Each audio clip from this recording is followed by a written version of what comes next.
할렐루야 감사합니다. 매일 성경 11월 달이죠. 네, 11월 달 우리가 매일 성경 11월 달 남은 것 사사기 9장에서부터 그리고 11월 달 말까지 제 15장 우리가 내용들을 보겠습니다. 15장은 그 12월 1일까지입니다. 12월 1일에 이제 15장이 있는데 우리 이제 목요일 날 또 녹화를 해야 되니까 15장까지 오늘은 진행을 해 나가도록 합시다. 자, 여러분 사사기를 읽으시면요, 사사기에는 그 통일점이 있죠, 그죠? 사사기의 통일점들이 항상 무엇을 우리에게 말하고 있습니까? 두 가지. 우리에게 하나님께로 돌아가라. 그 다음에 회개신앙. 자, 여러분들 사사기를 보면은 무엇이 눈에 보입니까? 제가 지금 딱 했던 두 부분들을 가지고 우리가 돌이켜야 될 것들이 있습니다. 그것은 뭡니까? 종교개혁입니다. 종교개혁이 있을 때에 특히 종교개혁은 하나님의 말씀으로 돌아가라는 것이거든요. 그리고 회개함이거든요. 이런 이제 종교개혁 속에서 이제 가장 대표적 측면에서 이제 나타났던 단어가 이제 아드폰테스, 원천으로 돌아가라라는 부분들이 또 나오기 시작했죠. 사사기는 보면은 우리에게 중요한 두 가지를 우리에게 설명해 주고 있는데, 첫 번째는 하나님께로 돌아가라는 겁니다. 하나님께로. 아시겠습니까? 하나님께로 돌아가라. 하나님께로 돌아가라.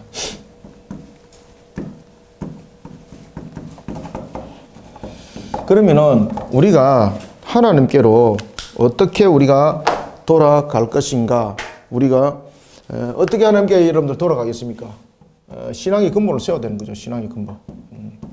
신앙의 근본을 바르게 세우는 데 있어서 우리에게 너무나도 중요한 것이 회개의 신앙이 사사기의 중심점들을 잡고 있습니다. 그래서 사사기는 하나님께로 돌아가라 라는 부분들이 등장하고 있고, 그 다음에 이제 우리에게 나타나고 있는 사사는 좀 특이한 단어를 쓰고 있죠. 그죠? 구원자, 메시아라는 단어를 사사기에서 쓰고 있습니다만은, 이 사사기에서 말하고 있는 구원자, 다시 말하면은 메시아는 어떤 구원자입니까? 여기서의 구원자는 그렇죠. 정치적 그리고 군사적 측면에서의 구원자, 메시아를 사사기에서 말하고 있습니다. 자, 이런 사사기 속에서 보면은 좀 특이한 사사가 등장하죠. 첫 번째는 우리가 좀 특이하다라고 말할 수 있는 것은 여자 사사, 그죠? 드보라. 그 다음에 우리가 또 특이한 부분들이라 보면은 사사 가운데서 보면은 왼손잡이 사사도 있었죠, 그죠? 에훗은 왼손잡이였고, 드보라는 여자였고. 자, 그 다음에 이제 우리가 오늘 몇 장 하죠? 자, 오늘 우리가 9장 하죠, 그죠? 9장을 하게 되면은 앞에 우리가 이제 이미 7장과 8장에서 한 인물을 봤죠, 그죠? 누구였습니까? 기드온. 여러분, 기드온은 어떤 사람이었습니까? 기드온은 신앙적 측면에서 보면은 내세울 것이 아무것도 없는 사람이지 않습니까? 그래도 여러분들 다른 사사들은 보면은 기본적인 골격이 있었습니다, 그죠? 사사로 부를 만한 자격들이 있었는데, 기드온은 사사로 부를 만한 자격이 있었나요, 없었나요? 없었습니다. 뭐 자기 스스로 말하기를 나는 지극히 작은 지파입니다. 그러면서 그 모든 부분들을 핑계대면서 빠져나가려고 했을 때 하나님께서 신앙으로 견인하여서 그를 세웠던 사사죠, 그죠? 자, 그 다음에 이제 오늘 우리가 또 이 내용들을 9장에서 보겠습니다만은, 이 기드온이 처음과 끝이 다르죠. 처음에는 보면은 이제 기드온이 신앙으로 세워진 사사죠. 신앙으로 세워져서 하나님께 영광을 돌렸던 성령 충만한 사사였습니다. 대표적으로 성령 충만한 사사였습니다. 성령 충만한 사사. 언제 성령 충만한 사사가 되는가 하면은 하나님의 신앙으로 그가 바르게 돌아왔을 때, 바르게 세워졌을 때. 그런데 이런 기드온이 신앙의 땅이 떨어집니다. 그래서 인본적인 모습들로 세워졌을 때에 그는 말 그대로 타락한 사사가 되는 겁니다. 타락한 사사. 그리고 이제 그에게 70명의 자녀가 있었고, 그리고 70명의 자녀뿐만 아니라 오늘 등장하는 한 명의 첩의 자녀가 있었으니 그의 이름이 무엇이더라? 그렇죠. 아비멜렉이었더라. 이 아비멜렉이 대단하죠. 아비멜렉이 권모술수 전략가입니다. 첩의 아들로서 태어났습니다만은 자신이 소외되었던 부분들요 철저히 보복합니다. 그러면서 물질을 앞세워서 권력을 장악을 해버리는 거죠. 그죠? 그런 권력 암투 속에서 그가 최고의 위치에 장을 할 때 제일 먼저 무엇부터 정리합니까? 자신의 아버지의 자녀들, 쉽게 말하면 자신의 배다른 형제들을 전부 다 죽여버립니다. 이 속에서 한 아이가 살아남게 되는 거죠. 그 아이가 이름이 무엇입니까? 야엘이죠, 그죠? 그래서 이 야엘이 나중에 그 뒤에 보면은 9장에서 이제 그 내용들을 쭉 증거해 나갑니다만, 야엘이 저주를 하나님의 입을 통해서 그가 저주를 선포하는 것이 나타나게 됩니다. 18절에 보면은 너희가 오늘 우리 아버지의 집을 쳐서 그의 아들 70명을 한 바위에 위에서 죽이고 그의 여종의 아들 아비멜렉이 너희 형제가 된다고 그를 세워 세겜 사람들 위에 왕으로 삼았도다. 자, 이런 부분들, 그 부분들을 통해서 우리에게 증거해주고 있는 것이 있습니다. 이 아이의 이름이 여러분 무엇이었습니까? 아이 이름이 요담이죠, 그죠? 요담. 생존했던 열이 아니고 요담, 그죠? 요담. 죄송합니다. 제가 이름을 틀리게 해가지고 요담. 요담이 유일하게 이제 살아남습니다. 그래서 하나님의 말씀을 대언하고 그리고 아비멜렉의 최후가 어떻게 될 것인가라는 부분에서 이야기를 해주고 있는 일들이 오늘 전개되어집니다. 자, 그리고 이제 오늘 또 내용 중에서 이제 볼 것, 사사 중에서 또 한 사람, 나면서부터 나실인이었던 누구입니까? 그렇죠. 삼손. 자, 이런 부분들까지 우리가 이제 기돈의 사건에서부터 오늘은 어디까지 볼까요? 그렇죠. 기돈의 사건에서부터 삼손에까지 오늘 이 내용들을 우리가 9장에서부터 15장까지의 내용을 통해서 이 내용들을 보도록 하겠습니다. 자, 그러면은 우리가 어떻게 이제 묵상을 해야 될지, 자, 9장을 한번 봅시다. 자, 9장. 여러분들이 그 매일 성경을 잘 묵상을 잘 하시고요. 9장에 보면은 요담의 부분들이 나타나죠. 9장에 보면은 야만과 이이스므로 세운 왕국, 그 다음에 이제 20일 날 토요일 날 요담이죠, 그죠? 요담의 우화와 저주, 제가 방금 말씀드렸던 이런 부분들, 내용들이 사건별로 전개되어지는 것을 볼 수 있습니다. 자, 이러면서 우리가 이제 매일 성경을 우리가 무엇을, 어떤 내용들을 우리가 묵상을 해야 될지를 우리가 간략하게 보겠습니다. 뭐 안에 그 내용 전개가 잘 되어 있습니다. 그것을 참고를 하면서 또 우리는 나름대로의 또 묵상이라는 것이 꼭 그 글에 적힌 대로 꼭 가는 것은 아니잖아, 그죠? 그래서 저희들은 현재 묵상을 하는 내용 속에서 추가적 측면에서 우리가 신학적으로 한번 조명해보고, 그런 속에서 우리는 전체적으로 어떻게 묵상을 또 함께 이끌어내는 것이 좋을까라는 부분들을 보겠습니다. 제9장 짤막짤막하게 내용을 보겠습니다. 제9장. 자, 제9장은 조금 전에도 여러분들에게 말씀드렸던 것처럼 아비멜렉, 이 아비멜렉은 누구였는가 하면 바로 기드온이 낳았던 자녀들 가운데서 말 그대로 하나의 첩의 자녀였다라고 우리가 이렇게 볼 수가 있죠. 봅시다. 기드온 봅시다. 자, 9장 봅시다. 여룻바알의 아들 아비멜렉이 세겜에 가서 그의 어머니의 형제에게 이르러 그들과 그의 외조부의 집의 온 가족에게 말하여 이르되. 특히 여러분들 이가 태어날 때에 31절 보세요. 8장 31절 잠깐 참고합시다. 30절과 31절. 기드온이 아내가 많으므로 그의 몸에서 낳은 아들이 몇 명이었다? 70명이었죠. 그죠? 그런데 이 첩의 아들이 그 속에서 첩이 되죠. 자, 31절. 세겜에 있는 그의 첩도 아들 낳았으니 그 이름이 무엇이었더라?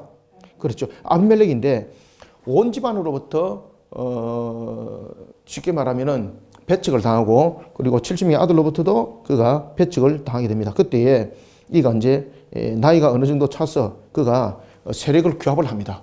그리고 이 그 여룻바알의 아들이었다라는 것은, 왜 여룻바알의 아들이라는 이유를 아시겠죠, 그죠? 바알을 척결한 측면에서의 기드온의 별칭이 여룻바알이었습니다. 그런 여룻바알의 아들 아비멜렉이 세겜에 가서, 이 세겜은 자신의 출생 장소죠. 자신의 세력 기반이죠. 이 세력 기반을 통해서 그가 하나의 혁명을 일으키게 됩니다. 그것이 바로 뭔가 하면은 전체를 장악하는 측면에서의 조직 구조를 형성할 때에 제일 먼저 무엇부터 제거해야만이 자신이 집권을 할 수 있고 전체 세력이 자신의 중심을 이룰 수 있는가라는 것을 그가 제일 먼저 판단할 때 70명의 기드온의 아들이었습니다. 그리고 그 아들들을 제거할 때 어떻게 제거했는가? 여러분 보십시오. 자, 4절. 바알벌이 신전에서 은 70개를 내어 그에게 주매 아비멜렉이 그것으로 방탕하고 경박한 사람들을 샀어. 그죠? 청부살인업자들이죠. 자기를 따르게 하고 5절. 오브라에 있는 그의 아버지의 집으로 가서 여룻바알의 아들 곧 자기 형제들 70명을 한 바위 위에 죽였으되 다만 여룻바알의 막내 아들 요담은 스스로 숨었으므로 남으니라. 아멘. 자, 여러분들 멜생님도 그 이야기를 좀 하고 있습니다. 권력에 관한 부분들, 우리가 지금 그 살아나가는 현실들을 돌이켜 보면은 참 권력이라는 부분들이 살아나가는 모든 조직 구조 속에 있죠, 그죠? 계몸도 여러분들 보시면은 그것을 가지고 권력화하는 사람도 있더라고요. 어떤 모임에도 보면은 뭐 다양합니다. 권력 속에 대체로 나타나는 것이 무엇입니까? 권력 그러면은 야망과 많이 연결이 되죠, 그죠? 대체로 권력 그러면 다스림이 되어야 되잖아요. 그런데 권력 이것이 인간의 죄성과 함께 하니까 야망이 되어버리는 거예요. 그죠? 인간의 죄성. 그래서 우리가 원래 하나님께서 이 권력을 허락했습니까? 허락하지 않았습니까? 원래 하나님께서 이 땅에 권력을 허락하셨습니다. 그러면 이 권력이 어떤 용도로 사용되는가 하면은 하나님의 관점에서 이 권력이 사용되어야 되는데 하나님의 관점이 되지 못하고 어떻게 되는 겁니까? 이 속에 그렇죠. 인본주의가 들어가는 거죠. 인본주의. 이 속에 죄성이 삭택이 되는 거죠. 죄성이 삭택이 되니까 이 권력이 무엇과 함께 합니까? 그렇죠. 야망과 함께 하는 거예요. 야망과. 원래 권력은 야망과 함께 해야 되는 것이 아니죠. 권력은 원래 가진 자로서 전체적으로서 하나님의 관점에서 어떻게 해야 되는 겁니까? 잘 다스려야 되는 거죠. 잘 다스림. 그죠? 권력을 통해서 잘 다스림이죠. 그리고 잘 다스림을 이끌어갈 때에 이 다스림은 신앙 가운데서 이끌어가면서 화평을 이끌어가는 속에서 이 권력은 사용되어야 됩니다. 그런데 인본주의 속에 죄성이 결탁하니까 무엇으로 이어집니까? 잘 다스림을 안 가죠. 그죠? 신앙과 화평으로 안 가는 겁니다. 지금 그 구장 내용이 딱 요겁니다. 신앙과 화평으로 가는 것이 아니라 어디로 가고 있습니까? 야망으로 가는 거예요. 야망으로. 그죠? 아비멜렉. 그러면서 70명의 자녀들을 죽이는 것에 그가 제일 먼저 선택을 하게 됩니다. 이 부분들을 여러분 아시겠죠? 그죠? 그래서 원래 권력이라는 것은 하나님의 관점에서 잘 다스리라는 신앙 속에서 화평을 누리도록 이 땅에 허락하신 하나님의 권력 구조입니다. 권력적 구조적 측면인데 인본주의라는 속에서 죄성이 들어오니까 권력이 무엇과 함께 결탁하게 되는 겁니까? 야망과 결탁하는 거예요. 야망과. 결국은 야망과 결탁하면서 무너짐을 당하게 되더라는 것입니다. 자, 그러면 우리가 이제 이런 속에서 구장을 통해서 무엇을 묵상해야 되는가? 권력에 대한 야망과 최후의 심판입니다. 권력에 대한 야망과 최후의 심판.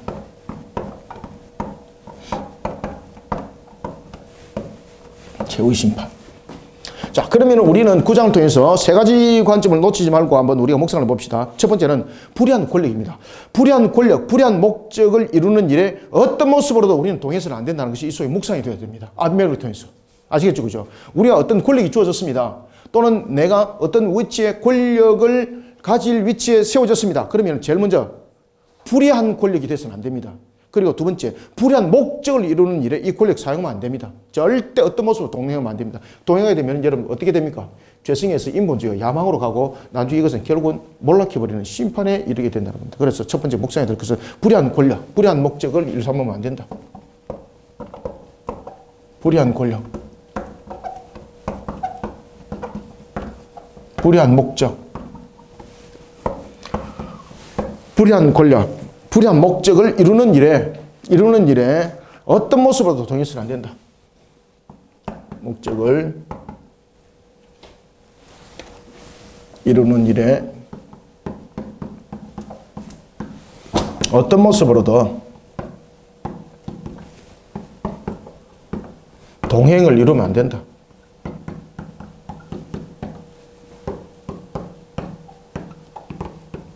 그래서 우리는 이런 부분들이 묵상돼야 됩니다. 나는 어떤 위치에서 주어진 권력이 있을 때 나는 불의한 권력과 결탁하고 있는가? 불의한 목적을 가지고 있는가? 여기서 벌써 불의한 목적을 가졌다는 것은 벌써 무엇입니까? 야망 속에서 이 문제들이 삭되기 때문에 결국은 여러분 무엇이 나타납니까? 분쟁. 이 야망 속에서 나타나는 것 속에서 제일 먼저 분쟁. 분열, 이 속에서 파괴,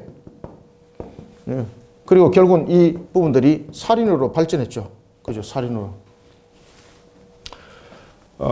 그래서 우리는 권력이 주어지게 되면은 어떤 위치에, 어떤 관점에 세워져야 됩니까? 이 묵상들이 철저해야 되는 거예요. 아비멜렉을 통해서 하나님의 관점에서 신앙으로서 잘 다스리는 화평을 이끌어가는 자로서의 세움이 되어야 된다는 사실입니다. 그 다음에 두 번째, 우리는 이 과정을 통해서 무엇을 묵상해야 되는가 하면 목적은 사람의 야망과 야합이 아니라 하나님의 뜻을 세우는 것이 되어야 됩니다.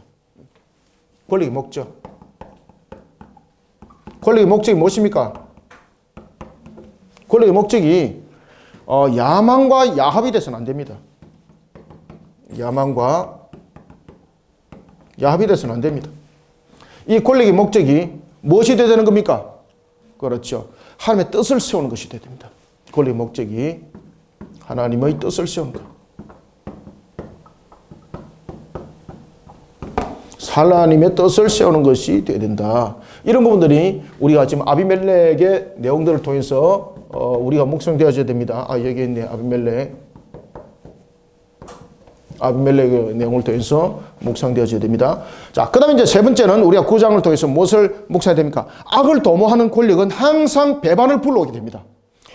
여러분 보시면은, 아비멜렉이 이제 관한 부분들에 대해서, 이 내용들을 요담이 하나님의 입이 됩니다. 하나님의 대언의 입이 돼서 결국은 그가 몰락하게 되고 결국은 심판에 이르게 될 것을 하나님께서 그의 입을 통해서 말씀하게 되는 거죠. 56절, 57절. 아비멜렉이 그의 형제 70명을 죽여 자기 아버지에게 행한 악행을 하나님이 이같이 갚으셨고 또 세겜 사람들의 모든 악행을 하나님이 그들의 머리에 갚으셨으니 여룹바알의 아들 요담의 저주가 그들에게 응하니라. 아멘. 아시겠죠?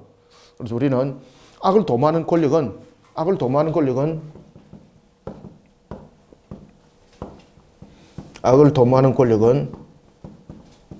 심판이라는 것입니다. 반드시 심판하신다. 반드시. 악을 도모하는 권력은 반드시 하나님의 심판이라는 이 사실을 우리가 잊지 않도록 우리가 함께 묵상이 이루어져야 되겠습니다. 자, 이건 이제 지워도 되겠죠, 그죠? 자, 그러면 이제 아비멜렉이 여러분들 죽고 난 뒤에 사사들이 잠깐 두 사람이 등장합니다. 사사 돌라고 그 다음에 야일이죠. 그런데 여러분들 사사 돌라와 야일에 관해서 이야기할 때에 성경이 그들의 행적에 관해서 이야기를 하나요, 안 하나요? 이야기 안 하죠? 그러면서 어떤 단어를 반복적으로 쓰고 있습니까? 이들이 사사로서 지금 사사 돌라는 23년이고 그리고 사사 야일은 몇 년입니까? 22년을 이들이 그 사사로서 평강을 이루면서 살아갑니다. 그리고 난 뒤에 그 안에 무슨 어떤 내용들에 대해서 설명하고 있지 않습니다.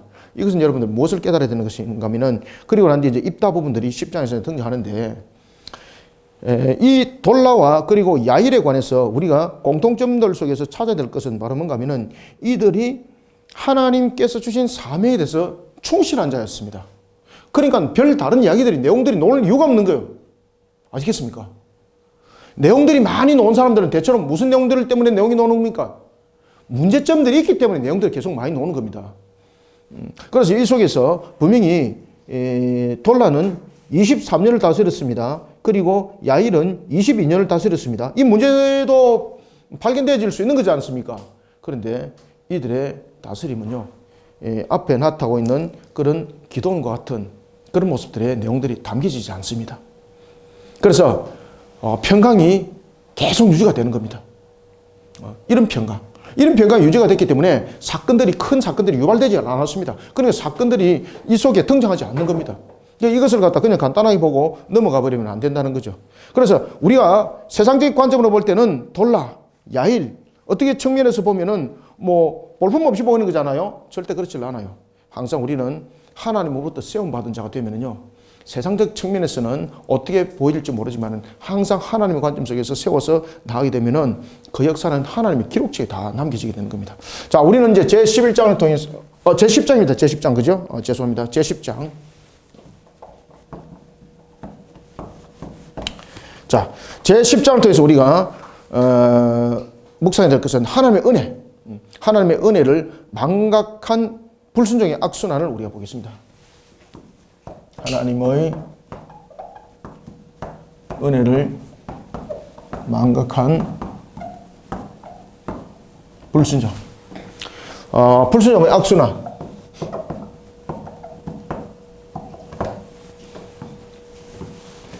사사 돌라와 야일이 있을 때에 평강이 있었습니다. 그런데 6절 보십시오. 이스라엘 자손이 다시 여호와 목전에 무엇을 행하여? 악을 행하여 바알들과 아스타롯과 아람의 신들과 시돈의 신들과 모압의 신들과 암몬 자손의 신들과 블레셋 사람들의 신들을 섬기고 여호와를 버리고 그를 섬기지 아니함으로. 아멘. 와, 여러분 이게 사사시대 때 일어났던 겁니다. 그러니까 여러분 보시면은 돌라와 야일 때는 이런 일들이 없었습니다. 그러니까 돌라와 야일이 신앙으로 잘 다스렸다는 이야기죠. 그런 하나님의 은혜, 그런 하나님의 은혜 속에 그들은 45년, 그죠? 23년하고 22년 합치면은 맞죠, 그죠? 23년하고 22년 합치면 45년. 이 짧은 기간 아니죠? 45년 동안 평강이 있었던 거죠. 그런데 이들이 이 평강은 하나님의 은혜로 평강이 이루어진 거잖아요. 그래서 우리가 대체로 보면은 여러분 이제 기억해야 될 것은 그 하나님께서 이 땅 위에 우리에게 마귀에게 잠정적 허용적 작정을 통해서 우리의 신앙들을 견인해 나가지 않습니까? 이거 여러분들 잘 기억하셔야 됩니다. 왜 그런가 하면은 우리의 신앙들이 이 땅에서는 완전하지 못합니다. 그리고 우리는 늘 연약성을 가지고 있습니다. 그러다 보니까 이 땅 위에서 우리가 만약에 이 상태로 계속 있다 보면은 신앙적 측면에서 비대한 영적 비대함이 생기게 되고 온전함이 이루어질 수 없는 겁니다. 새하늘과 새 땅에서는 완전함이 이루어지기 때문에 우리가 하나님을 향한 신앙들이 온전함에 이르러서 그 속에서 이루어갑니다. 그렇지만 이 땅에서는 완전함이 형성이 되지 않는 상태에 있기 때문에 우리의 신앙들이 잘못된 속에서 비대해질 수 있고 격길로 갈 수 있고 이런 여러 가지 부분들이 있으니까 하나님께서 택한 백성들을 완전히 불러 모은 그 순간까지 어떻게 이것을 관리할 수 있는 방법을 하나님이 무엇을 택한 겁니까? 그렇죠. 부정한 것을 통해서 정한 것을 더욱더 정하게 만드는 방법을 하나님이 택하신 거죠. 이게 여러분 은혜의 방법입니다. 이게. 이렇게 신앙 속에서 두 시대를 45년이라는 시대를 지낼 때에 이들은 하나님의 은혜였지 않습니까? 근데 참 평강이 있으면 하나님의 은혜 속에서 이들이 신앙이 더욱더 발전해야 될 것이 않습니까? 그런데 이 땅 위에서는 완전함이 없다 그랬죠. 그러다 보니까 영적 나태함에 이르게 되는 겁니다. 영적 나태함은 곧 무엇으로 이어집니까? 영적 나태함은 곧 영적 타락으로 이어집니다. 돌라와 야일이 죽게 되었습니다. 죽게 되고 난 뒤에 이들이 영적으로 평강을 이루면서 잘 살아왔었습니다. 신앙 속에서 견인을 잘 받았습니다. 그러면 항상 우리 속에 인지해야 될 것은 뭔가 하면 하나님의 은혜를 잊지 않아야 됩니다. 우리의 신앙들을 언제든지 깨닫게 해주는 것은 하나님의 은혜를 잊지 않는 신앙이 되어야 됩니다. 이것이 우리로 하여금 신앙으로 견인되어지고 다시 재무장하게 만들고 이런 모습이 되는 것이거든요. 그런데 우리가 대체로 이런 이야기 있지 않습니까? 화장실에 들어갈 때 마음하고 나올 때 마음하고 같다 다르더라. 다르더라. 그러면서 또 뭔가를 이룰 때는 하나님 도와주십시오. 이렇게 해가지고 하나님께서 이루어줬습니다. 그런데 이름을 받았을 때는 어떻게 합니까? 이게 교만 상태에 이르게 되면 봐라. 참 내가 이렇게 했습니다. 라면서 자기 간증하죠. 그죠? 이런 부분 속에서 신앙은 넘어짐을 당합니다. 그것이 바로 돌라와 야일이 죽고 난 이후에 터진 사건들입니다. 그래서 오늘 본문에 보면은 입다가 등장하기까지 보면은 이들이 여호와를 버리는데 여호와 목전 앞에서 악을 행했는데 온갖 가나안의 우상들을 다 끌고 들어온 거예요. 왜 가나안 우상들을 끌고 들어왔을까요? 그 이유가 뭘까요? 목적이 있습니다. 무슨 이유 때문에? 더욱더 풍요함을 누리기 위해서. 이 간단히 보시면 안 됩니다. 더욱더 풍요함을 누리기 위해서. 더욱더 자신을 살찌우게 만들기 위해서. 하나님, 지금까지 은혜를 입었던 하나님을 보지 못하는 거예요. 아시겠죠? 그래서 우리가 10장에서는 하나님의 은혜를 망각하면 안 된다는 거예요. 이해되셨죠? 그죠? 그래서 10장을 통해서는 둘라와 야일을 통해서 하나님의 은혜 때를 우리는 돌아볼 수 있어야 되는 거예요. 그래서 우리는 하나님의 은혜를 망각한 불순종의 악순환을 이루어서는 안 된다는 겁니다. 그러면은 우리가 이 묵상을 통해서 어떻게 되는가? 인간들이 미치 깨닫지 못하고 있을 때도 하나님은 택한 백성을 향해서 여전히 은혜 베풀고 있었음을, 그리고 지금도 은혜 베풀고 있음을 잊지 말아야 됩니다. 하나님은 택한 백성을 위해 여전히 은혜 베풀고 있음을 잊지 않아야 됩니다.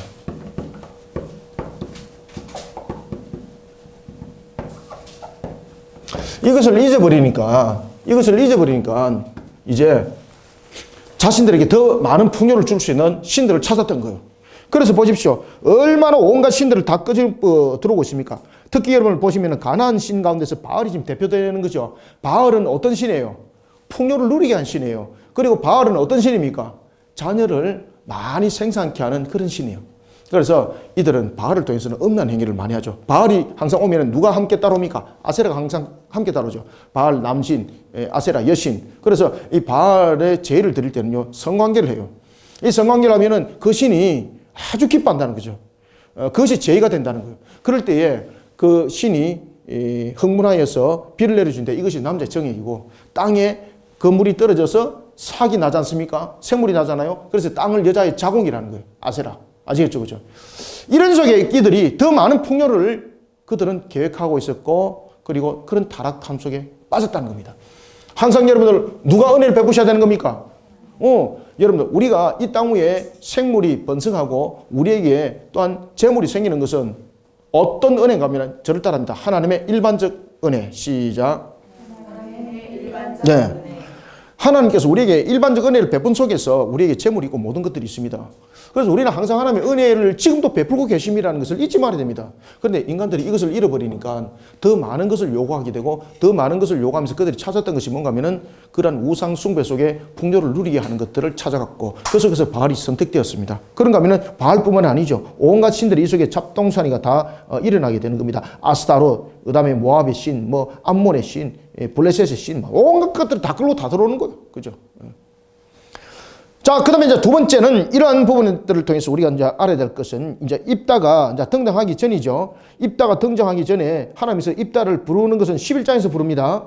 11장에서 부르기 전에 계속해서 여러분들 반복되어지고 있는 것은 바로 둘라와 야일 이후에 이스라엘이 얼마나 여러분 영적으로 타락했는가를 계속해서 보여주는데 그것이 반복된 죄악이었더라. 반복된 죄악과 불순종. 두 번째는 반복된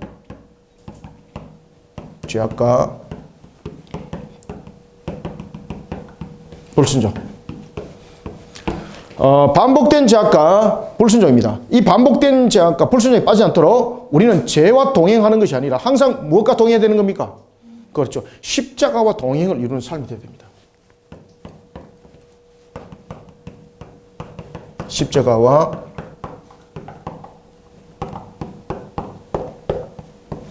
우리가 반복된 죄악과 불순종에 빠지지 않도록 항상 십자가와 동행하는 삶들이 우리가 이 9장을 통해서 우리가 10장을 통해서 묵상되어져야 됩니다. 그 다음에 이제 세 번째는 죄악된 고리는 미련 없이 끊어야 됩니다.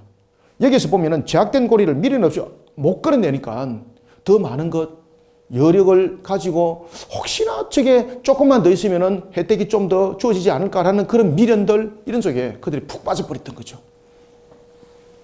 죄악된 반복, 죄악된 고리. 특히 이제 그 죄악의 반복, 죄악의 반복된 고리를 단호히 끊어야 됩니다. 그래서 우리가 죄를 삭뜨게 하는 것에 대해서는 단호하게 끊어야 됩니다. 미련 없이 저기 나에게 소득을 주는데 이게 아닙니다. 여러분들요. 그 소득이 결국 나를 죽입니다. 미련을 두니까 결국 무너짐을 당했던 겁니다. 이들이 무너짐을 당했던 이유가 무엇입니까? 둘라와 야일을 통해서 45년을 그들이 평강을 살았습니다. 그런 속에 그들이 빠졌던 것 가운데서 뭔가 하면 풍요를 그들은 더욱더 많은 것을 원했고 그리고 더 많은 것을 가지기를 원했던 속에서 그들은 미련을 가졌던 거죠. 그래서 혹시나 조금 더 지고 있으면 이득이 되지 않을까 그런 자기의 꼬리 속에 그들이 자신이 결국은 물려버린 겁니다. 그래서 우리는 어떤 경우도 이런 제약된 속에서 함께 하질 않아야 됩니다. 그 제약된 부분의 고리는 단호하게 끊어내야 됩니다. 자, 이제 11장 봅시다. 11장.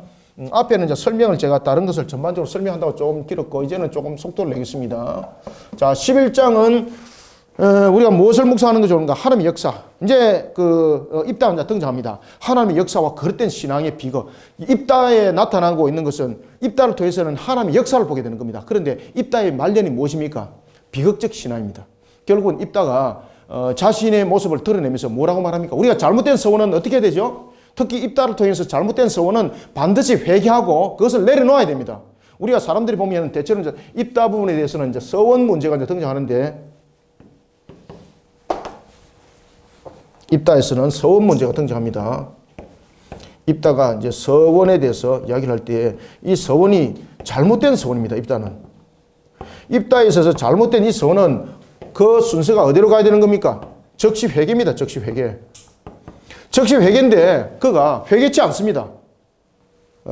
결국은 이 속에서 나타나는 신앙의 비극입니다. 적시 회개를 해야 되는 겁니다. 하나님이 여러분 사람에게 사람의 인신제사를 드리라 했나요? 인신제사를 드리는 것은 이방인들이 드렸던 몰래입니다. 몰래. 하나님은 인신제사를 드리라 한 적이 없습니다. 창세기 22장에 보면은 이삭을 바치라 그랬잖아요. 그건 하나님께서 이삭을 바치라는 것이 인신제사가 아니라 아브라함을 하나님께서 달아보는 측면에서의 그의 신앙이 어떤가를 보는 거죠. 그때 칼을 내리쳤을 때 하나님의 사자가 아브라함의 칼을 잡았지 않습니까? 그죠? 이 흰제사는 하나님이 허락지 않습니다. 이 흰제사를 허락지 않은 것은 곧 하나님의 형상이라는 부분들, 사람이라는 존재, 이 부분들을 하나님은 반드시 우리로 하여금 기억하게 하는 것이었고 그런 적이 있는 것입니다. 이따가 인신제사를 드립니다. 어떻게? 자신이 성리를 하여서 돌아올 때 자신을 제일 먼저 마중해 놓는 것을 번제로 드리라. 서원했잖아요. 그럼 이건 잘못된 서원이지 않습니까? 그런데 이 서원을 할 때에 하나님이 입다를 달아봤습니다. 입다의 딸을 감동시켜서 분명히 그 이야기를 다 들었습니다. 입다의 딸을 감동시켜서, 외동딸입니다. 감동시켜서 입다의 성리를 제일 먼저 환영하도록 앞에 나가도록 만드는 거예요. 누가 지금 이것을 달아본 겁니까? 하나님이 달아본 거예요. 잘못된 손 앞에. 잘못된 손 앞에는 적시 회개거든요. 그런데 입다는 이런 하나님이 자신을 달아본 것을 모르는 거죠. 그리고 잘못된 서원 속에서 그는요, 집행을 그대로 해 나가버립니다. 이 얼마나 이 불신앙인지 모릅니다. 그런 신앙의 비극. 그래서 입다가 결국은 번제로 드려지는 모습. 그래서 사람들은 이것을 가지고 아니다, 입다가 번제로 드리지 않았을 것이다. 그냥 홀로 그냥 청산과부로 그냥 살았을 것이다 라고 보지 마시길 바랍니다. 성경은 그 내용들을 말하고 있지 않습니다. 히브리 원어 속에 보면 원어의 해석은 그렇게 하고 있지 않습니다. 번제는 아주 드립니다. 자, 우리는 이런 속에 11장을 통해서는 하나님의 역사와 그릇된 신앙의 비극, 하나님의 역사입니다. 하나님의 역사와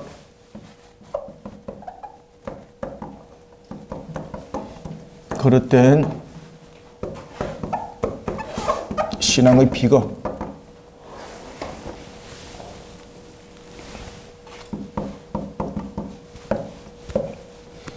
자, 이를 통해서 우리가 이제 세 가지를 관점을 우리가 묵상합시다. 첫 번째는 세상의 기준으로 볼품 없어도 하나님으로부터 세움받은 자가 되어야 됩니다.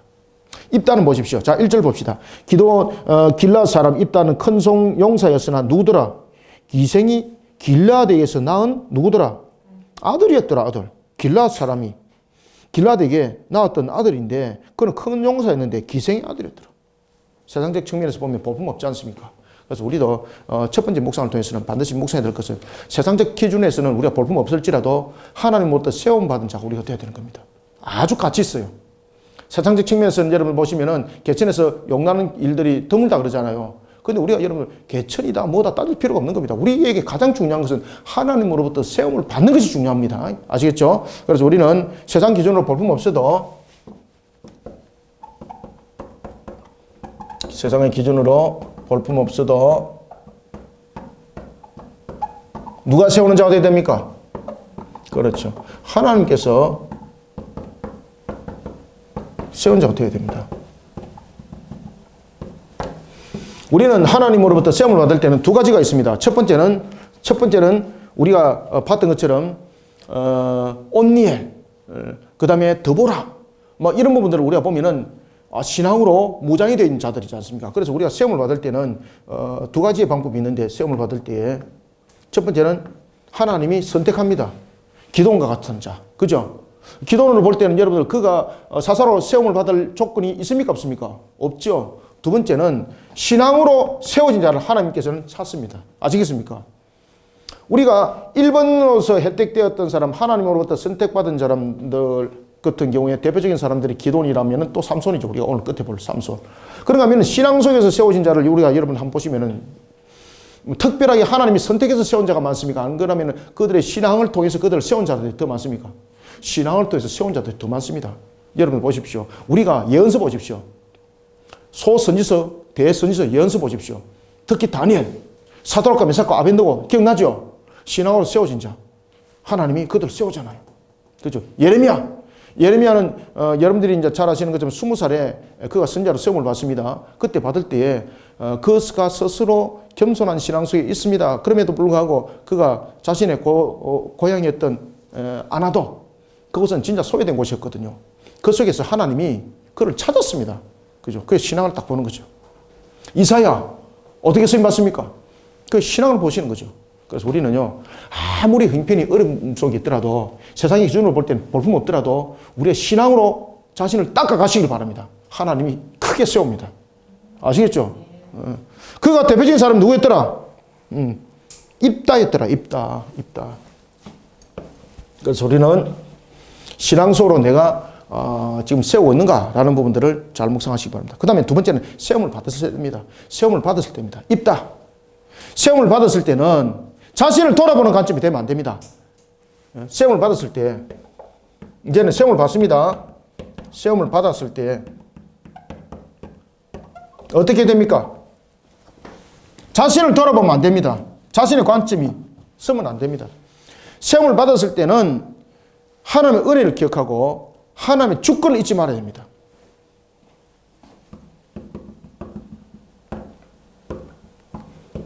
자신의 관점이 아니라 하나님의 은혜, 하나님의 주권을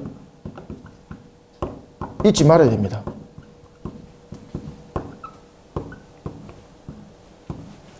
아시겠죠? 그죠? 세움을 받았는데, 세움을 받고 난 뒤에 사람들에게 대체로 무너지는 것이 무엇입니까? 자기 관점이잖아요. 자신의 관점. 무너집니다, 이거. 이 속에서 대표적인 사람이 누굽니까? 입다였습니다. 입다. 잘못된 서원. 그죠? 자신의 관점 속에서 이 문제들을 해석해버린 거잖아요. 하나님이 자신을 달아본다는 사실을 지금 모르는 거예요. 그래서 우리는 항상 하나님의 은혜, 하나님의 주권 항상 잊지 마셔야 됩니다. 세움을 받더라도. 이것이 11장에서 묵상되어지는 것이고, 그 다음에 이제 세 번째는 11장에서 무엇이 묵상되어지는 거면 자신의 야망, 자신의 뜻이 아니라 불신앙의 요소는 항상 회개 무릎이 되어야 됩니다. 불신앙의 요소는 항상 무엇이 되어야 된다? 그렇죠. 회개 무릎이 되어야 된다.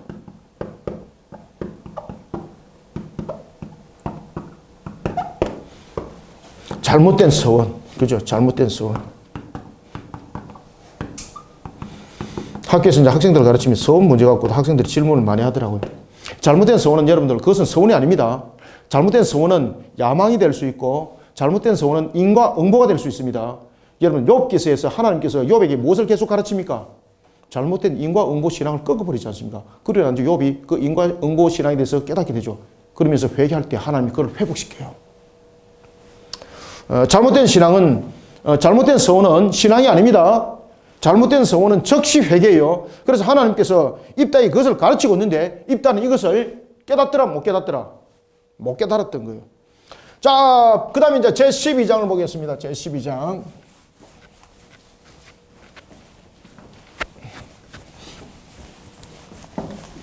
본문들은 여러분들이 묵상을 하시고요. 더 깊이 묵상하시면 됩니다. 우리가 이제 여러 가지 측면에서 골격을 잡아서 이렇게 묵상을 함께 합시다라는 뜻에서 지금 묵상을 하는 거예요. 제12장은 우리가 입다와 이제 에브라임 사람들인데, 자, 입다 한번 보십시오. 입다가 여러분들 기도원과 다른 것이 있습니다. 자, 부딪혔던 부분들. 특히 여러분들 보시면은 우리가 8장 보십시오. 8장 1절. 기도원이 에브라임 사람들과 부딪히죠. 에브라임 사람들이 기도원에게 와서 네가 미디안과 싸우러 갈 때 우리를 부르지 아니하였으니 우리를 이같이 대접하면 어찌 됨이냐 하고 그와 크게 다툴 때에 기도원이 어떻게 합니까? 에브라임 사람들 달래죠. 공동체를 무너뜨리지 않기 위해서 그들을 인정해 주죠. 그런데 입다는 어땠을까요? 그래서 이 12장을 통해서는 무엇이 묵상되어야 되는 거면은 불의한 경쟁, 교만이 되면은 공동체 다 무너집니다. 자, 입다는 어땠을까요? 이게 내게 도전하네 이래 돼 버린 겁니다. 그래서 동족 상잔의 최초의 비극이 여기서 일어나는 겁니다. 자, 12장 1절 읽어봅시다. 시작. 에브라임 사람들이 모여 북쪽으로 가서 입다에게 이르되 네가 암몬 자손과 싸우러 건너갈 때 어찌하여 우리를 불러 너와 함께 가게 하지 아니하였느냐. 우리가 반드시 너와 네 집에 불살이라 하니 2절 입다가 어떻게 합니까? 입다 그들에게 이르되 나와 내 백성이 암몬 자손과 크게 싸울 때 내가 너희들을 부르되 너희가 나를 그들의 손에 구원하지 아니한 거로 어떻게 하겠다는 겁니까? 너희들을 쳐버리겠다. 기도는 안 그랬죠. 에브라임 족속들을 보면은 여호수아가 자신들의 조상이죠, 그죠? 지금 현재 이런 식의 자신들의 기득권을 가지고 이야기했을 때에 기도는 성령 충만했을 때 기도입니다. 성령 충만했을 때 기도는 공동체를 인정하면서 공동체를 하나로 만들어갔다면은 입다는 잘못된 서원 속에서 딱 나타나죠. 잘못된 서원 속에서 나타났던 것들이 뭔가 하면은 자기 기준이에요. 저기 나와 지금 경쟁하고 있네? 이렇게 보는 겁니다. 그래서 우리는 이런 모습 속에 세워지면 안 됩니다. 그래서 제12장은 불의한 경쟁과 교만이 아니라 하나된 공동체를 만들어야 됩니다. 어떤 경우도 이런 불의한 경쟁과 교만은 나서면 안 됩니다. 불의한 경쟁과 교만이 아닌 하나된 공동체를 만들어야 됩니다.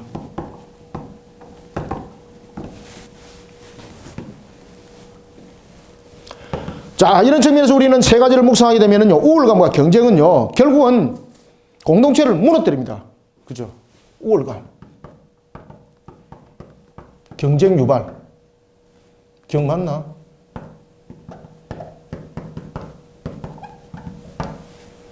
우월감, 경쟁, 경쟁 유발. 이것은 결국은요, 공동체를 무너뜨립니다.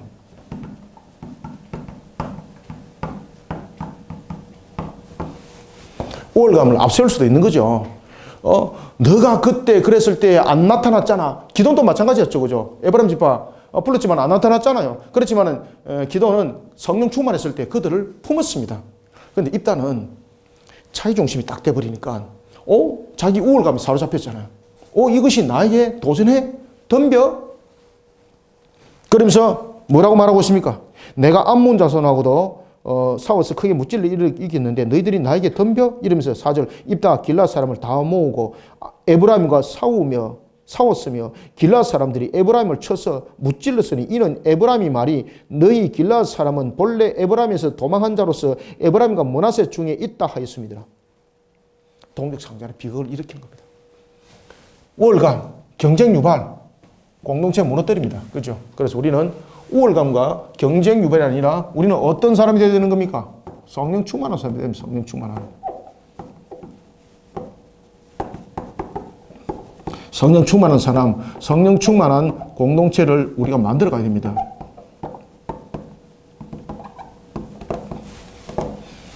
불의한 경쟁을 하지 않고 교만하지 않는 하나된 공동체를 만들려면 어떻게 된다고요? 성령 충만한 성도들, 성령 충만한 공동체를 만들어 가야 돼요, 여러분들요. 그러지 않으면 품을 수 없어요, 여러분들. 우리의 죄성이 그렇습니다. 인간의 죄성이. 자, 이런 측면에서 우리는 두 번째는 무엇을 묵상해야 될까요? 하나님의 축복. 하나님의 축복은 나눔입니다, 나눔. 하나님께서 승리를 거뒀잖아요. 그러면 나의 우월감이 아니에요. 그래서 하나님의 축복을 나눔의 공동체로 만들어야 돼요. 하나님의 축복을 나누는 공동체를 세워야 됩니다.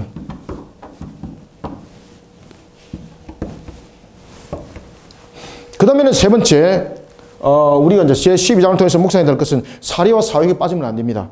사리와 사욕을 버리는 하나님을 향한 신앙으로 은혜의 공동체를 만들어야 됩니다. 은혜의 공동체.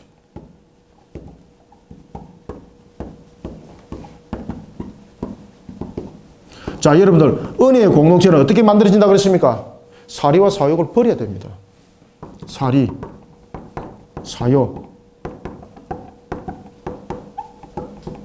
그죠? 사리와 사욕을 버려야 됩니다. 그래서 이것이 전부 다 무엇으로 연결됩니까? 성령 충만한 사람, 성령 충만한 공동체입니다, 이게.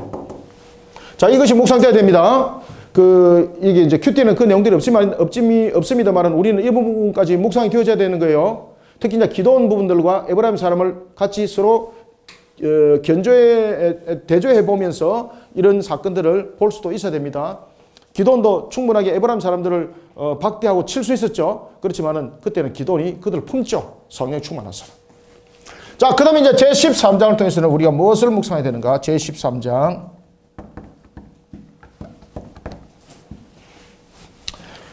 자, 제13장에는 이제 드디어 누가 등장합니까? 삼손. 자, 여러분들, 삼손은 나면서부터 나실인이었죠. 그래서 삼손이 태어난 모습을 보면은 삼손의 아버지 이름이 마노아죠. 마노아. 그죠? 삼손의 아버지 이름이 마노아죠. 마노아. 이 사람이 하나님의 신앙으로 아주 그 신앙의 경건함 속에 있는 사람입니다. 자식을 낳지 못했습니다. 우리가 이 사건을 보면은 누가 생각납니까? 아브라함과 사라. 그 다음에 또한 신약으로 보면은 누가 생각납니까?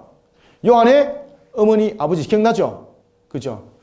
요한도 여러분 보시면은 우리가 이제 두 번째 시간에 우리가 이제 요한에 대해서 그 내용들을 우리가 이제 보겠는데, 요한도 이제 그 자신이 이제 태어날 때에 보면은 그 자신의 어머니와 아버지가, 특히 아버지가 제사장이었죠. 그죠?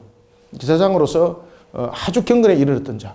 그래서 우리가 이 사건을 보면은, 특히 삼손의 사건을 보면은, 구약을 보면은 아브라함과 사라 사건이 기억나고, 그 다음에 신약으로 보면은 사도 요한의 출생이 우리가 세례 요한의 출생이 기억이 나죠. 그죠? 자, 이런 속에 우리가 제13장을 통해서 묵상해 될 것은 초자연적인 역사입니다. 초자연적인 역사를 통한 하나님의 섭리.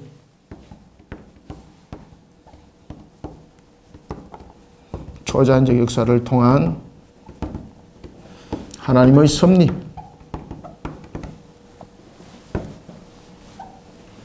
자, 이 부분을 통해서 우리가 세 가지를 묵상합시다. 세 가지는요, 세상에서 악하고 악이 득세하는 그 순간도 하나님은 우리 위해서 초자연적인 은혜를 베풀고 계십니다. 악이 득세하는 그 순간도 하나님은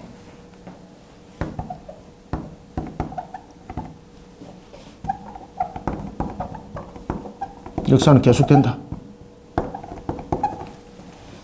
악이 득세하는 그 순간도 하나님의 초자연 역사는 여러분 계속되고 있습니다. 그래서 여러분들, 우리가 이제 세상을 보면서, 야, 이 세상을 보면은 하나님이 아니 계신 것 같아 라고 말하지만은 절대 그렇지 않습니다. 악이 아무리 득세해도 하나님의 역사는 여러분들 일어나는 것을 우리가 볼 수가 있습니다. 그래서 하나님께서는 마노아를 통해서 삼손을 그 임신을 시킬 때에 마노아도 그렇고 자기 부인도 그렇고 임신할 수 없는 아브라함과 사라 같은 그런 모습이었습니다. 아브라함과 사라 모습. 그때 하나님께서 그 태중에 자녀가 날 것을 말씀을 주시고, 그리고 이제 나실인으로 태어날 것에 대해서 하나님께서 말씀을 주시죠. 그런 적에 마노아에게 자신의 부인을 통해서 다시 하나님이 말씀을 또 전해줍니다. 이런 것들. 그래서 계속되는 초자연적 역사, 계속돼서 우리 속에 일어나고 있습니다. 그 다음에 또 하나는 우리가 이 사건을 통해서 우리가 기억해야 될 것은요, 인간의 상식과 편견으로 우리는 하나님의 구원함을 우리는 돌아볼 수 없습니다. 21절에도 보면은 여호와의 사자가 마노아와 그의 아내에게 다시 나타나지 아니하니 마노아가 그제야 그가 여호와의 사자인 줄 알고. 그죠? 22절, 그의 아내에게 이르되 우리가 하나님을 보았으니 반드시 죽으리로다 하니. 근데 살아있잖아요. 자, 이 속에서 우리는 하나님은 인간의 상식과 편견을 초월합니다. 인간의 상식과 편견을 초월하고 우리의 구원을 위해서 지금도 초자연적으로 은혜를 베풀고 계십니다.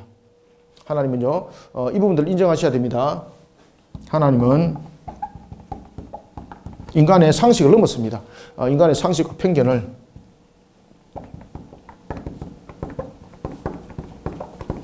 넘었습니다.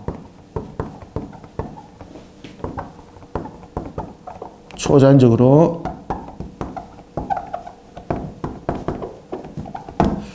그러니까 우리 인간이 가지고 있는 유한성 가지고 우리가 편견하고 그 상식적으로 말하면서 신앙을 만들어가지 마세요.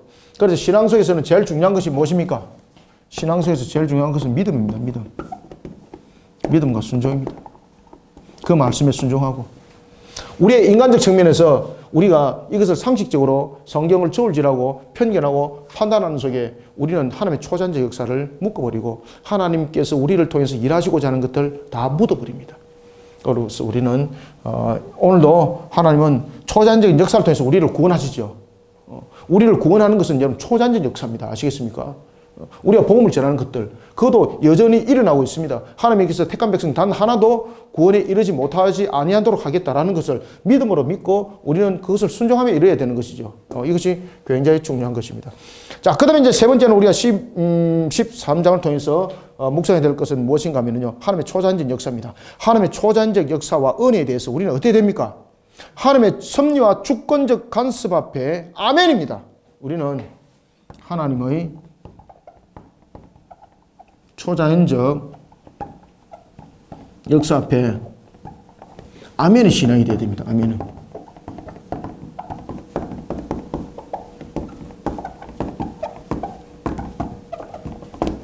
아멘의 신앙이 되어야 됩니다.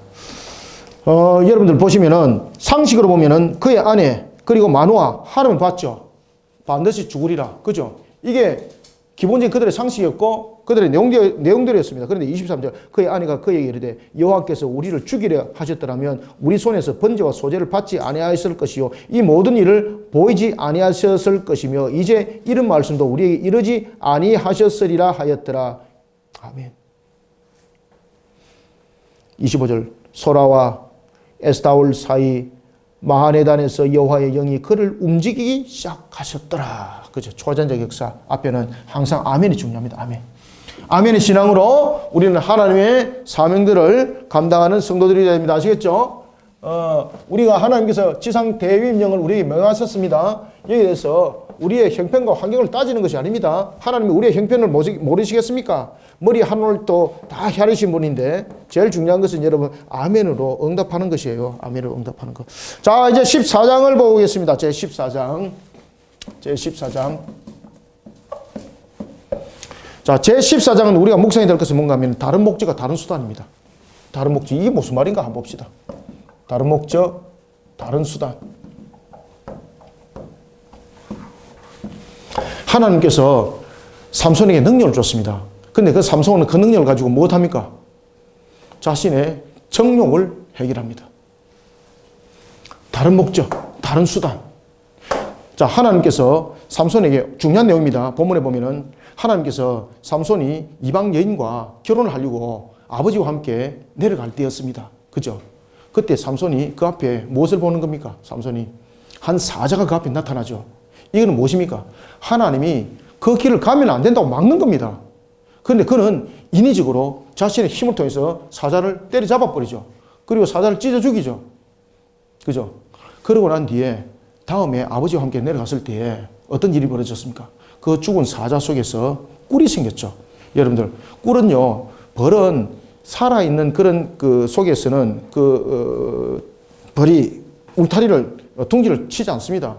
그러면 이 사자가 죽은 지가 시간이 어느 정도 꽤 됐다는 이야기입니다. 그죠? 그래서 그 속에 꿀이 있습니다. 자, 그가 나시린입니다. 나시린이라는 것은 아버지로부터 어머니로부터 들었습니다. 그러면 나시린이 취하지 말아야 될 것은 포도주, 독주뿐만 아니라 무엇을? 죽은 시체 속에서도 취하면 안 되죠. 그런데 삼손은 자신이 죽인 사자, 그것을 알고 있죠. 그 죽인 사자 속에 꿀이 있네? 그것을 취하여서 먹었습니다. 먹으면 안 되는 거죠. 그죠? 죽은 사자 속에서는 나시린으로서는 취하지 말아야 될 것인데 그가 나시린으로서의 모든 것을 알면도 불구하고 다른 목적, 다른 수단. 하나님께서 우리에게 사명을 줬습니다. 우리의 직분을 세웠습니다. 그럼 그 직분을 가지고 직분에 충성된 일에 우리는 사명을 감당해야 되는데 그 직분을 가지고 다른 것에 이용을 한다든지, 그죠? 그 직분을 통해서 엉뚱한 짓을 한다든지 이런 다른 목적과 다른 수단이 세워져서는 안 되는 겁니다. 자, 이 속에서 우리는 14장을 통해서는 인본주의 속에 빠지면 그런 모습이 된다는 거예요. 삼손이 여러분 보시면 14장에 그가 인본주의 모습 속에 빠진 이유가 14장 1절 삼손이 딥나에 내려가서 거기서 블레셋 사람 딸들 중에서 한 여자를 보고, 그죠? 이게 여러분들 인본주의 속에 빠지다 보니까 이런 모습이 되는 겁니다. 나시린이었습니다. 그런데 나시린이라는 것이 중요한 것이 아니라 인본 속에 빠지면요, 우리는 인간이 이 땅에 살아가면서 완전함이 아닙니다. 연약성을 가지고 있습니다. 언제든지 넘어질 수 있습니다. 그래서 우리는 인본주의 속에 빠지면 안 됩니다.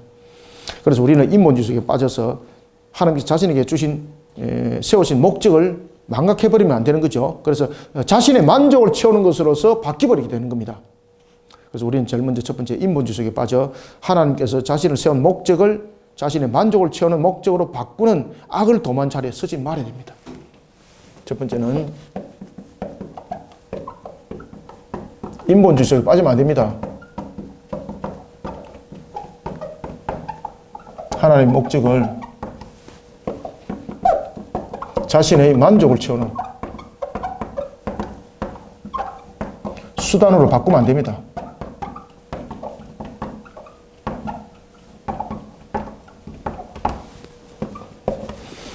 하나님께서 에베소 교회도 마찬가지로 고린도 교회에서 그런 일들이 터지지 않습니까? 특별한 은사된 문제 나타났죠. 하나님께서 은사를 줬습니다. 그러면은 이것이 인본주의 속에 빠져버리니까 교회 속에 분쟁이 일어났잖아요. 하나님께서 우리에게 은사를 줬습니다. 어떤 특별한 은사. 은사를 준 것은 은사 속에는 무엇이 있습니까? 하나님의 목적이 전부 다 있습니다. 그러면 그 은사에 맞는 목적 속에 우리는 자신을 세워야 됩니다. 그런데 그 은사를 가지고 인본주의 속에 빠져버리니까 하나님의 목적은 없어지고 자기 만족을 채우는 수단으로 이루어지니까 공동체 속에서 싸우는 거예요, 이게. 그래서 사도 바울이 편지를 쓰잖아요. 다른 목적, 다른 수단. 자, 이런 속에 이제 두 번째는 우리가 14장을 통해서 무엇을 묵상해야 되는 겁니다. 자기 육신의 만족을 채우는 삶이 돼서는 안 됩니다. 항상 하나님의 뜻을 펼쳐 나가는 삶을 이루어야 됩니다. 자신의 육신의 만족이 아니라 하나님의 뜻을 펼쳐 나가는 사역이 되어야 됩니다. 이 부분들이 묵상되어야 됩니다. 그래서 여러분 보시면은 제가 아까 말씀드렸던 거 있죠. 14장 5절 보십시오. 삼손이 그의 부모와 함께 딥나에 내려가 딥나의 포도원에 이른 저 젊은 사자가 그를 보고 소리 지르는지라. 이 젊은 사자가 왜 소리 지르겠습니까? 6절 보십시오. 여호와 영이 삼손에게 강하게 임하니 그가 손에 아무것도 없이 그 사자를 염소 새끼 찢는 것 같이 찢었으나 그는 자기가 행한 행동을 분명히 안 알리죠. 그죠? 이 하나님이 그를 막는 겁니다. 그 가면 안 된다는 거죠. 그러면서 삼손이 그 이후에 자 보십시오. 얼마 후에 여기서 얼마 후라는 것은 시간이 좀 꽤 흘렀다는 이야기입니다. 왜냐하면 사자가 마른 시체가 됐다는 거죠. 얼마 후에 삼손이 그 여자를 맞이하려고 가다가 돌이켜 그 사자의 죽음을 본즉 사자의 몸에서 무엇이 있더라? 벌떼와 꿀이 있는지라. 이 사자가 취하면 안 되는 거죠. 9절 손으로 그 꿀을 떠서 걸어가면서 먹더라. 그의 부모에게는 이르러 그들에게 그것을 들여서 먹게 하였으나 그 꿀을 사자 몸에서 떠왔다고 알리더라 안 알리더라? 안 알리더라. 아시겠죠? 자, 이런 속에 이제 악을 도모하게 되는 겁니다. 자, 14장에서 우리가 이제 세 번째 묵상해야 될 것은 실패하는 자리에 서지 않도록 사리와 사욕을 버리고 하나님의 명을 따르는 자가 되어야 됩니다. 실패하는 자리에 서지 않도록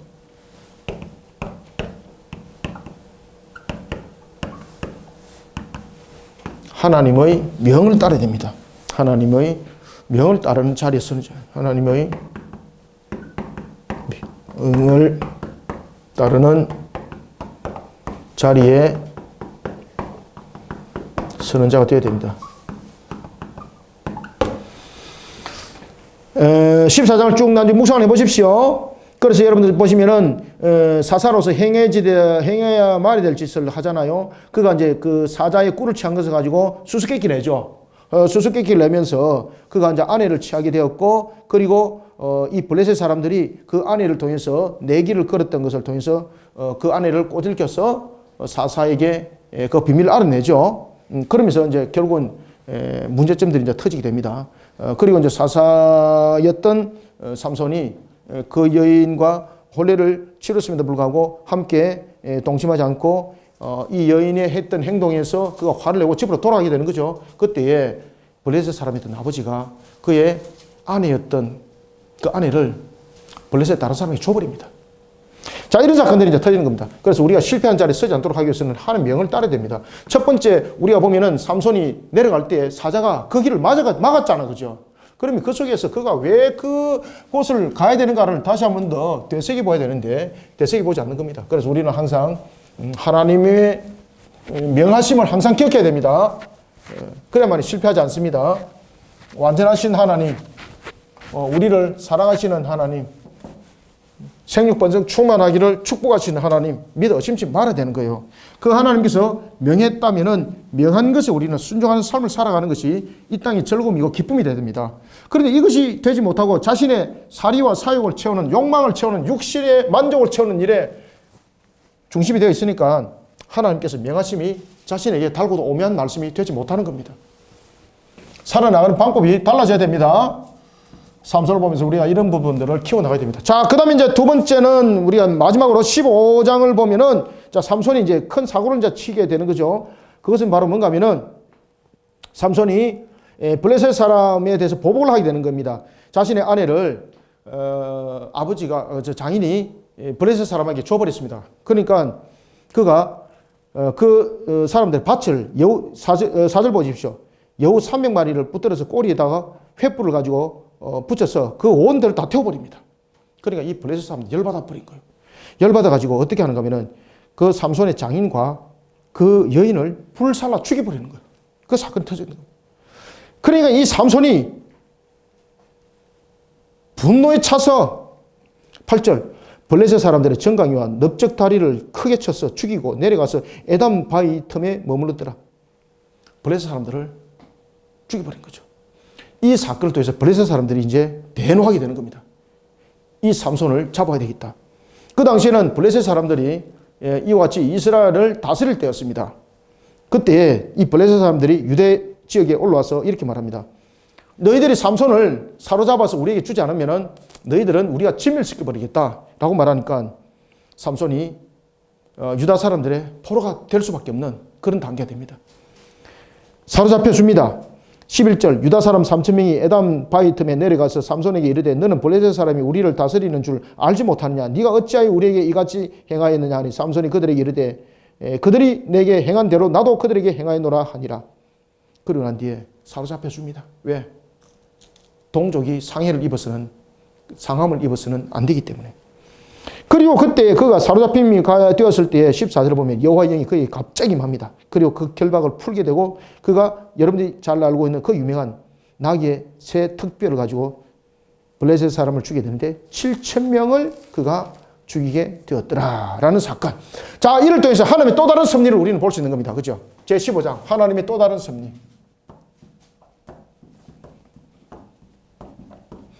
자, 이 또 다른 섭리를 통해서는 여러분 보시면은 삼손이 지금 큰 잘못을 저질렀잖아요. 지금 그 출발은 삼손으로부터 일어난 거거든요. 하나님의 또 다른 섭리는요. 악함을 통해서 하나님은 그 악함을 통해서도 그 일들을 이어가시는 하나님. 자, 예수님의 십자가 사건. 마귀가 승리한 줄 알았습니다. 그런데 그 속에는 마귀의 승리가 아니라 하나님의 승리가 있었다. 또 다른 하나님의 섭리. 그죠? 우리가 세상을 보면은 야, 세상이 이렇게 악할 수가 있는가? 우리는 이렇게 한탄하잖아요. 그 속에 하나님의 섭리가 반드시 또 있습니다. 그래서 우리는 이것을 믿어 의심치 말아야 됩니다. 아무리 세상이 악할지라도 그 모든 것도 하나님이 통제하시고 주관하시고 이끌어간다는 사실입니다. 그래서 우리는 이 삼손에 대한 내용들을 보면서 우리가 세 가지를 묵상합시다. 첫 번째는 하나님의 거룩한 전쟁은 사람의 이해와 방법을 넘어선다는 사실을 잊지 말아야 됩니다. 하나님의 거룩한 전쟁. 거룩한 전쟁은 사람의 이해를 넘어선다는 것을 여러분 반드시 기억하셔야 됩니다. 그 다음에 두 번째 우리가 묵상해야 될 것은 인간의 죄악이 이기적이고 자기중심적 이해와 해석을 이끌어갈 때도 하나님의 그 과정을 통해서 하나님의 뜻을 펼쳐나간다는 사실을 잊지 마셔야 됩니다. 인간적 이기심이 발동할 때도 하나님은 자기 뜻을 이루어 가십니다. 자, 이것을 잊지 마시고 묵상하시고요. 마지막으로 세 번째는요. 하나님은 악한 무리 앞에서는 하는 백성을 통해 천을 이기게 하시고 만을 이기게 만든다는 사실을 잊지 말아야 됩니다.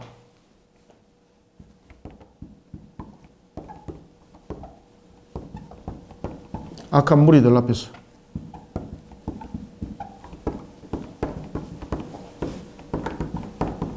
하나님 백성을 통해 천을 이기고 만을 이기게 합니다.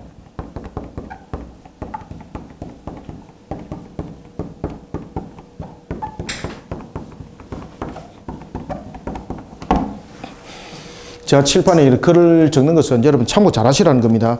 칠판에 글을 적다 보니까 이게 이제 계속 길어지는 거예요. 그냥 설명만 하면 되는데, 칠판에 이제 글을 적다 보니까 이래 되는데, 다음부터는 그냥 설명만 좀 하겠습니다. 자, 이와 같이 이제 그 하나님은 악한 무리들을 물리치는 데 있어서 하나님의 백성을 통해서 천을 이기고 만을 이기게 하시는 또 다른 하나님의 섭리가 있습니다. 그러니 세상을 비관하지 마시고, 아시겠죠? 이 내용들을 묵상을 잘하면서 우리가 이 세상을 비관하면 안 됩니다. 이 비관한 세상이 아니라 이 속에 하나님의 또 다른 섭리를 볼 수 있는 신앙으로 우리의 관점들을 키워나가야 됩니다. 이런 부분들이 사사기를 통해서 함께 묵상되어지길 바랍니다. 자, 오늘은 여기까지 하고요. 그 다음에는 우리가 다음에 만날 때는 16장부터 우리가 21장까지 끝장을 보도록 하겠습니다. 자, 감사합니다. 수고하셨습니다.